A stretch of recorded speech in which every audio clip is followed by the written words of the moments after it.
My name is Sharnalyn Asarol. My topic is all about the global issue affecting communication.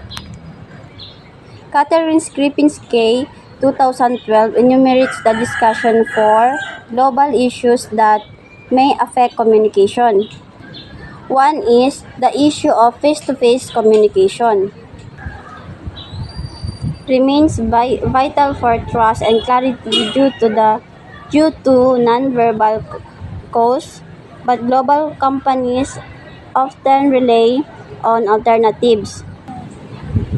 Intranets with employee profile and training foster connection, while um, while Skype's pre- preferably text aid international teams by maintaining records and comfort.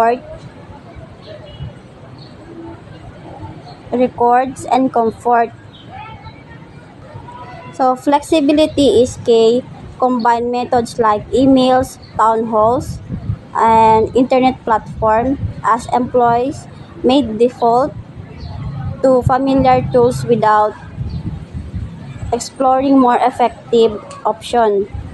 So the issue face-to-face communication is essential for building trust, enjoying emotion, and fostering deeper connection. That's all. Thank you. Good day, my name is Daniela Laikman. The issues on social networks. Tower Watsons and Company 2011 found in their studies that more companies worldwide are embracing social networks and sites like Facebook, Twitter, and LinkedIn to facilitate employee communication better. According to study, almost two-thirds of the survey respondents are more knowledgeable about using social media tools that they were on the past. Increased knowledge, almost two-thirds, around 66% of the survey respondents reported having a better understanding of social media tools compared to the previous year 2010. This suggests that employees are becoming more familiar with social media platforms and their applications in the workplace. Around 69% of the respondents said they plan to increase the use of social media in leadership, journals, and blogs. This growth includes the use of leadership, journals, and blogs, which implies that companies are recognizing the value of social media for internal communication, knowledge sharing, and leadership development.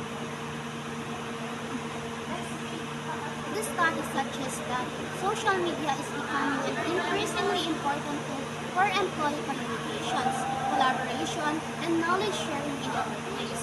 Companies are embracing social media to improve internal communication, leadership development, and overall workplace efficiency. Overall, the study indicates a growing trend towards the adoptions of social media in the workplace, driven by the increasing employee knowledge and recognition of its benefits for internal communication and collaboration. So here are the examples that internal communication. In internal communication, a company creates a private Facebook group or Slack channel for employees who share news, updates, and announcements. Employees can ask questions, share feedback, and engage with each other on work-related topics.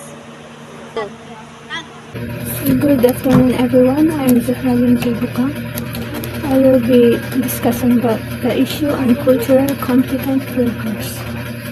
Although rapid changes in technology are impacting global communication, employees must be aware of linguistic, religious, and social differences to build strong communication. Neil Goodman, president of Global Dynamics, said technology tends to race ahead of social norms. He added that it hides cultural differences between employees. The solution Goodman explained is to train all employees, not just managers and CEOs who travel overseas, to be culturally competent. Although eye contact is the key in the United States, it can be overwhelming in some other countries, said Brigitte Torunius, president of UNO Transactions and Communications in Northern Virginia. Asians tend to avert eye contact as a means of politeness and respect. Middle Eastern cultures tend to make more direct eye contact. Managers need to receive cultural awareness training so that they know how to work best with employees of all cultural backgrounds, Torunio explained. Goodman has drafted several strategies to develop cross-cultural competency among global offices, teams, and individuals. Cultural competent workers are crucial for effective interactions and outcomes in workplaces and communities, requiring individuals to acknowledge and respect cultural differences, develop self-awareness, and be open to learning and adapting their approaches. And understanding and respecting cultural differences can lead to better communication and collaboration, both within the teams and with clients and customers. Be concise. Keep the messages to the point to preserve its meaning no matter what language is used. Means to communicate briefly and directly using few words to convey your message. It's about getting straight to the point, avoiding unnecessary details, and using simple language. Avoid jargon, slang, and localized expressions. Outside of the United States and in the Philippines, many employees would be baffled by sports analogies such as hitting a home and run and making a slam dunk. Use clear, simple language and expression that travel well. Avoiding jargon, slang, and localized expressions means using language that is clear and understandable to everyone, regardless of their background or location. That's all, and thank you for listening. Hi sir, so my name is Arshagul Sabirin. So direct to the topic after sir.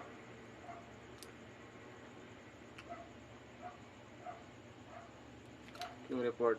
So the impact of communications in society. Communications is a vital for sharing informations in society and organizations, while technology enhance communications by making interaction faster and more efficiency. So parang ang sinasabi dito guys, ang communication ay mahalaga sa mga pagbabahagi ng impormasyon sa lipunan, at mga kabilang nito yung mga organisasyon, sa mga organisasyon. So ang komunikasyon daw ay napapadali nito sa organisasyon daw ay mapapadali mo yung pagbibigay ng ideya, at direct to the topic na agad guys. So next is electronic media, including radio, TV, internet, and social media. Facilitate idea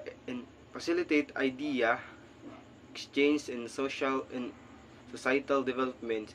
They are enabled in public discourse, assist leader in connecting with voters, and support business in growth and customer service.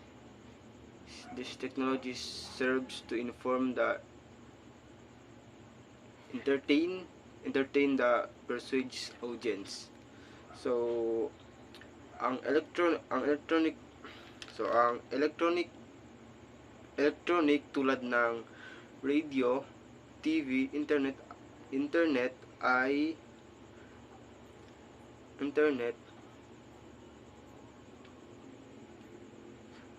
at mga social media. Napapadali nito yung pagpalit-palitan ng ideya at pagunlad ng lipunan, at nakakatulong din ito sa pagunlad ng business at pag-promote na din, guys. So last is technology has enhanced educations by integrating smart tools with whiteboards, computer, and internet, proving students engage the visual learning. Business also invest educational technologies benefiting both teachers and students. Dito naman sa technology enhanced educations, parang yung mga tools na ginagamit always ng mga estudyante ngayon, at yung mga tools na to, guys, at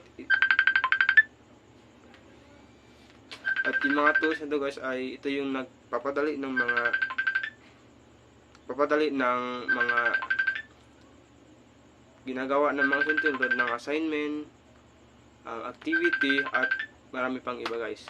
Yun lang, guys. Thank you so much. So good morning. Today I will going to tackle the impact of communication on the world.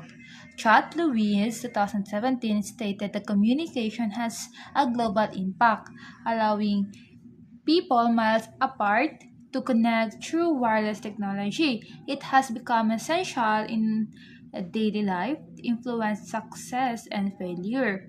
The Philippines government planned to install public Wi-Fi nationwide, but full implementation of pending. So,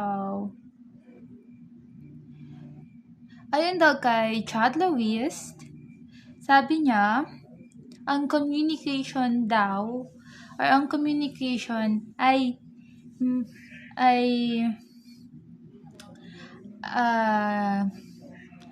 may global impact dahil kahit magkalayo kayo ng loved ones mo, pwede pa rin kayong mag-communicate through wireless technology. Gamit ang wireless technology. So, napaka-importante ito sa pang-araw-araw natin na buhay, at madalas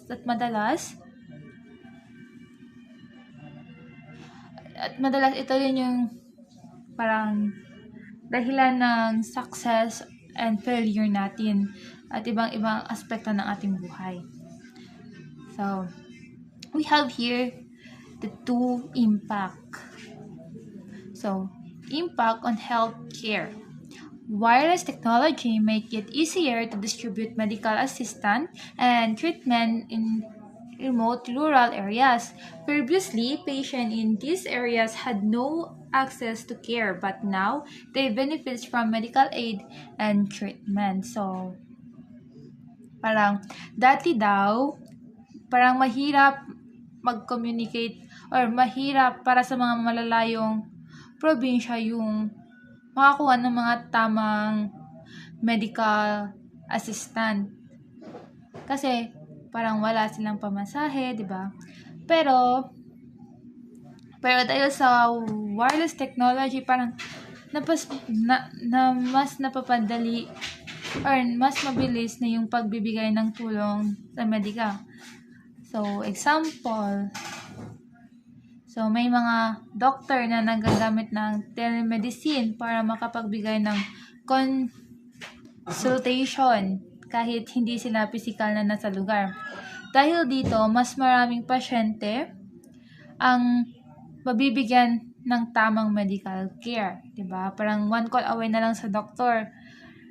Ganon. Yung ganyan yung impact on the health. So, impact on the age of catastrophic event.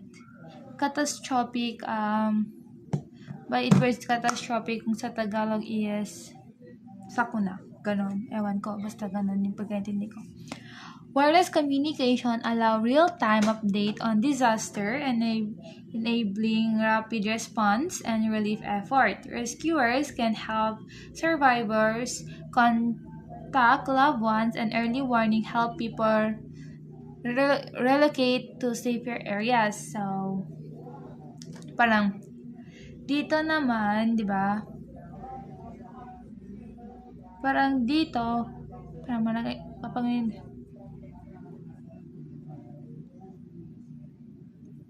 So, parang if meron lindol or bagyo, parang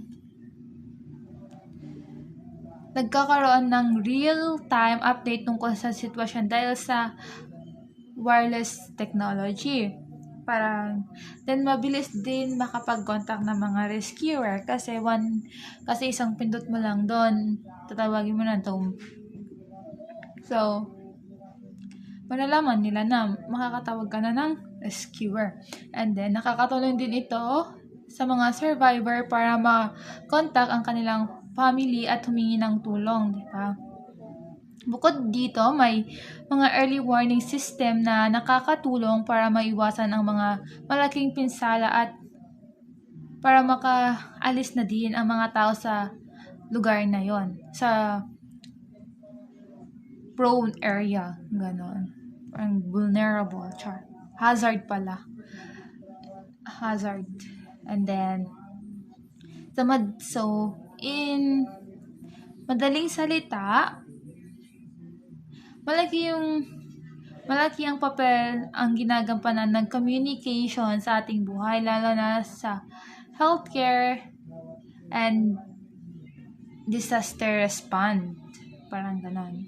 Disaster response. Kaya habang patuloy itong nag-i-improve, mas nagiging epektibo rin ang pagtulong ng mga nangangailangan. So, yun lang yung aking topic. So, thank you. So, good day. My name is Narina. I'm Angela.